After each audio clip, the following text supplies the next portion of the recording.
நல்லவை கேட்போம் நமது சேனலில் மக்கள் படைப்பு எப்படி வந்தது என்பதை பற்றி கேட்போம். நான்முக கடவுளான சதுர்முக பிரம்மா அவருடைய சங்கல்பத்தினால் அவருடைய உடலிலிருந்து தேவ, மனுஷ, திர்யக் தாவரங்கள் இவைகளெல்லாம் உண்டாகின. அதனால் தேவர்கள், மனிதர்கள், திர்யக்குன்னா பறவைகள், தாவரங்கள் இதெல்லாம் முதல்ல உண்டானது. ஆனால் பிரம்மாவுக்கு இதில் எந்த விதமான சந்தோஷமும் ஏற்படலை, வருத்தம்தான் ஏற்பட்டது. பிரஜைகள், அதாவது மக்களுடைய பெருக்கத்திற்கு மக்கள் தொகை எப்படி வர வேண்டும் அப்படிங்கிறதுக்காக அவர் கொஞ்சம் சிந்திக்க ஆரம்பித்தார். இப்போ நாம் பார்த்துட்டு இருக்கிறது இந்த காலத்தில் மக்கள் தொகை ரொம்ப அதிகம். ஆதி காலத்தில் மக்கள் தொகையே கிடையாது, மக்களே கிடையாது. அதனால் அவர்களை உண்டாக்குவதற்கு பல விதங்களில் யோசித்தார்கள் மகாத்மாக்கள். மகான்கள்லாம் பல விதமாக யோசித்து தான் அந்த மக்கள் சிருஷ்டியை பண்ணினார்கள். அதில் முதல்ல சதுர்முகனான பிரம்மா இவர் என்ன பண்ணுறார், இந்த மக்களை படைக்க முடியலையே அப்படின்னு சொல்லிட்டு அதுக்காக 9 பேரை முதல்ல சிருஷ்டி பண்ணுறார். மகரிஷிகள், 9 மகரிஷிகள்: பிருகு மகரிஷி, புலஸ்தியர், புலகர், கரது, அங்கிரசர், மரீச்சி, தக்ஷர், அத்ரி, வசிட்டர். இப்படி இவர்களெல்லாம் சிருஷ்டி பண்ணார். இதுக்கு நவ பிரஜாபதிகள் அப்படின்னு பேர். இந்த நவ பிரஜாபதிகள் 9 பேருக்கும் ஒரு விஷயத்தை சொன்னார். நீங்கள் 9 பேரும் இந்த உலகத்திற்கு படைக்கக்கூடியதான ஜீவராசிகளை படைக்கணும், அதாவது மனிதர்களெல்லாம் படைக்கணும், அதை பண்ணுங்க அப்படின்னு. ஆனால் இவர்கள் என்ன பண்ணார் அப்படின்னு கேட்டால் பலவிதமான பிராணிகளை சிருஷ்டி பண்ணிட்டார்கள் இவர்கள்லாம், இந்த நவ பிரஜாபதிகளும். அதனால் எல்லாம் வந்தது. அதனாலேயும் பிரம்மாவுக்கு சந்தோஷமே ஏற்படலை, வருத்தம் தான் ஏற்பட்டது. அதனால் பிரஜைகளுடைய சிருஷ்டிக்கு தனக்கு துணையாக இருக்கணும் அப்படிங்கிறதுக்காக என்ன பண்ணார், மறுபடியும் சனகர், சனந்தனர், சனத்குமாரர், சனத் சுஜாதர் அப்படிங்கிறதான 4 மானசபுத்திரர்களை உண்டாக்கினார். அவருடைய மனசிலேருந்து நினைச்ச மாத்திரத்தில் பிறந்ததான இந்த 4 இந்த சனகாதிகள் 4 குமாரர்கள், இது மானசபுத்திரர்கள் அப்படின்னு பேர். பிரம்மாவனுடைய மானசபுத்திரர்கள் என்ன பண்ணார்கள்னு கேட்டால், இந்த மாதிரி மனிதர்களை படைக்கணும் அப்படிங்கிறதுக்காக இவர்களை படைத்தார் பிரம்மா. ஆனால் இவர்கள் பகவானிடத்தில், ஸ்ரீமன் நாராயணனிடத்தில் பக்தி ஏற்பட்டு இந்த பக்திக்கு இடையூறாக இருக்கும் இந்த சிருஷ்டி எல்லாம் அப்படின்னு சொல்லி தகப்பனாரான பிரம்மாவினிடத்தில் இந்த காரியத்தை நாங்கள் செய்ய மாட்டோம் அப்படின்னு சொல்லிட்டு அவங்க தபஸ் பண்ணுறதுக்கு போயிடுறார்கள் 4 பேரும். உடனே பிரம்மாவுக்கு மறுபடியும் ரொம்ப வருத்தம் ஏற்பட்டது. அந்த வருத்தமானது நம்ம சொல்கிறத நம்ம குழந்தைகளே கேட்கலையே அப்படின்னு கோபம் வந்துடுது. அது ரொம்ப கோபம் வந்துடுது அந்த பிரம்மாவுக்கு. இப்படி 4 பேரும் ஒன்றும் கேட்கலையே அப்படின்னு சொல்லி இவர்கள் பக்தர்களாக மாறிட்டார்களேன்னு சந்தோஷப்படலை, ஆனால் சொன்னதை கேட்கலையே அப்படின்னு வருத்தம் ஏற்பட்டது. உடனே பிரம்மாவுக்கு கோபம், மகா கோபம் வந்தது. அந்த கோபம் எப்படி இருந்ததுன்னா, ஒரு பெரிய அக்னி குழம்பு, அப்படியே அக்னி ஜுவாலை விட்டு கொழுந்து விட்டு எரியிற மாதிரி பெரிய நெருப்பு மாதிரி இருந்தது. ஜுவாலைகளோட எப்படி 3 லோகங்களும் கொளுத்தப்பட்டால் எப்படி ஒரே உஷ்ணமாக இருக்குமோ அந்த மாதிரி 3 லோகமும் அந்த கொளுத்தப்பட்ட மாதிரி கோபம் இவருக்கு, இந்த கோப கணங்கள் அப்படி இருந்தது. பிரம்மாவுக்கு பயங்கரமாக இருந்தது. கோபத்தோட பயங்கர சொருபியாக இருந்தார். அந்த கோபத்தினால புருவங்கள் அப்படியே நெரித்து அதை நடு நெற்றியில் கொண்டு வந்தார். அந்த கோபத்தை, அந்த கோபம் அப்படியே ஜொலிக்கிறது, அக்னி ஜொலிக்கிறது அப்படியே நெற்றியில். அந்த 2 புருவங்களுக்கு நடுப்புற வந்துடுது. அதிலேருந்து ருத்ர பகவான் பிறந்தார். அந்த ருத்ரன் பிறக்கும்போது நடுப்பகல் சூரியன் போல் அப்படியே ரொம்ப தகன்னு தகிக்க ஆரம்பித்தார். அவர் அந்த கோபத்தினால் அப்படியே இருந்தார், கோபாக்னியாக இருந்தார். ருத்ர பகவான் அப்படியே காட்சி கொடுத்தார். அந்த சூரியன் மாதிரி இருந்தார், நண்பகல் சூரியன் மாதிரி பிரகாசத்தோட அப்படி இருந்தார். அப்படி இருந்ததான அந்த ருத்ரனை பார்த்தா பாதி உடம்பு ஆண் உருவமும் பாதி உடம்பு பெண் உருவமாக அர்த்தநாரீஸ்வரராக காட்சி கொடுத்தார் அந்த ருத்ரன். கோபத்தில் பிறந்ததுனால அவரும் கோபஸ்வரூபியாவே இருந்தார்.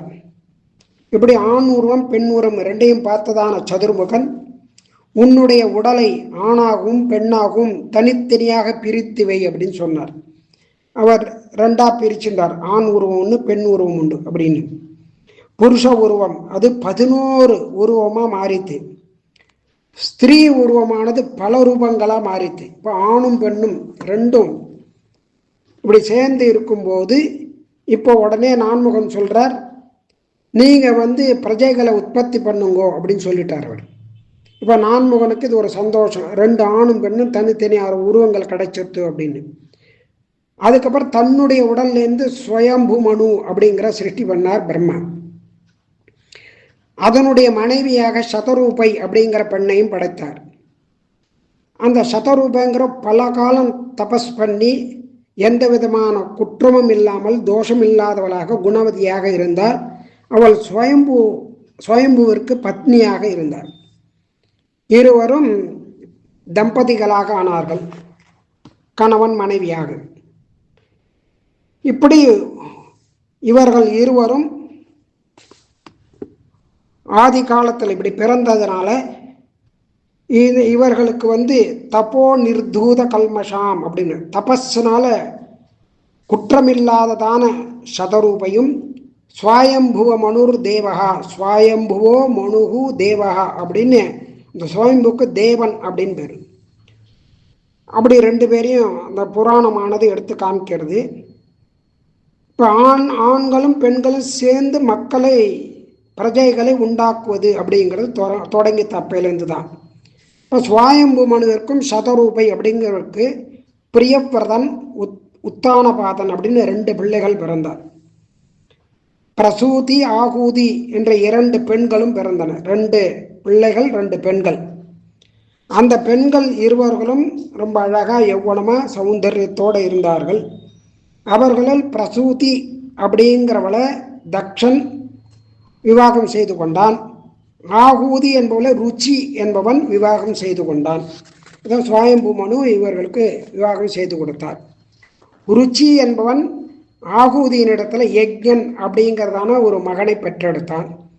தட்சிணை அப்படிங்கிற பெண்ணையும் பெற்றான். யக்ஞனும் தட்சிணை அப்படிங்கிறதுக்கு யக்ஞனுக்கு தட்சிணை என்பவள் மனைவியானாள். இப்படி உலகத்தில் இருக்கக்கூடிய பொருட்கள் எல்லாமே இந்த ஆதி காலத்தில் புருஷன் மனைவி அப்படியாக இருந்து இப்படி எல்லாம் உற்பத்தி பண்ணப்பட்டது. மனைவி இல்லை அப்படின்னா புருஷன் இல்லை, மனிதன் இல்லை அப்படிங்கிறது வந்தது. இப்படி யாகத்துக்கு தட்சிணை மனைவி. அப்போ யாகமும் தட்சிணையும் சேர்ந்தாதான் அந்த யாகமானது பூர்த்தி ஆகும். ஒரு யாகத்தை பண்ணினா தட்சிணை கொடுத்தாதான் யஜ்யமானது பூர்த்தி ஆகும்.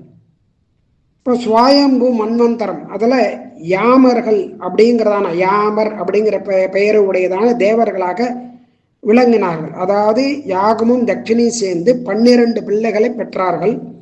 அந்த 12 புத்திரர்களுக்கும் யாமர் அப்படிங்கிறதான பேரு. பிரசூதி தக்ஷன் அப்படிங்கிறதான தம்பதிகளுக்கு, தட்சிணைங்கிற தம்பதிகளுக்கு 24 பெண்கள் பிறந்தனர். இப்படி இவர்கள் அந்த பிரஜையினுடைய உற்பத்தியை செய்தார்கள். 24 பெண்களும் ஸ்ரத்தை, லக்ஷ்மி, திருதி, துஷ்டி, புஷ்டி, மேதை, கிரியை, புத்தி, லஜ்ஜை, வப்புகு, சாந்தி, சித்தி, கீர்த்தி அப்படிங்கிறதான 13 பெண்களை தர்மனுக்கு திருமணம் செய்து கொடுத்தார். தர்மம் அதர்மம் அப்படிங்கிறதான 2ம் பிரம்மாவிடமிருந்தே பிறந்தவைகள். மற்றும் இருக்கக்கூடியதான 11 பெண்களில் கியாதி அப்படிங்கிறத பிருகு மகரிஷியும், சதி என்பவளை ருத்ரனும், சம்பூதி என்பவளை மரீச்சியும், ஸ்மிருதி என்பவளை அங்கிரசும், பிரீத்தி என்பவளை புலஸ்தியரும், க்ஷமை என்பவளை புலகரும், சன்னதி என்பவளை கிரதுவும், அனசூயை என்பவளை அத்திரியும், ஊர்ஜை என்பவளை வசிட்டரும், சுவாகாதேயை அக்னி பகவானும், ஸ்வதா என்பவை பித்திருக்களும் விவாகம் செய்து கொண்டனர். இப்படி இந்த பிரஜா சிருஷ்டிக்காக பிரம்மா இவ்வளவு கஷ்டப்பட்டு இவர்களை எல்லாம் படைத்தார்.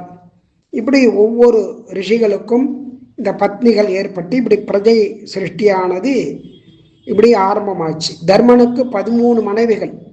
அதில் ஸ்ரத்தை அப்படிங்கிற மனைவி காமன் அப்படிங்கிறதான பிள்ளையை பெற்றெடுத்தாள். இப்படி மகரிஷிகள் ஒரு விஷயத்துல காமம் ஆசை அப்படின்னு உண்டாகணும்னா அதற்கு முன்னால அந்த விஷயத்துல ஸ்ரத்தை அப்படிங்கிறது இருக்கணும். அதை பத்தினதான விஷயம் தெரிஞ்சுட்டு இருக்கணும்.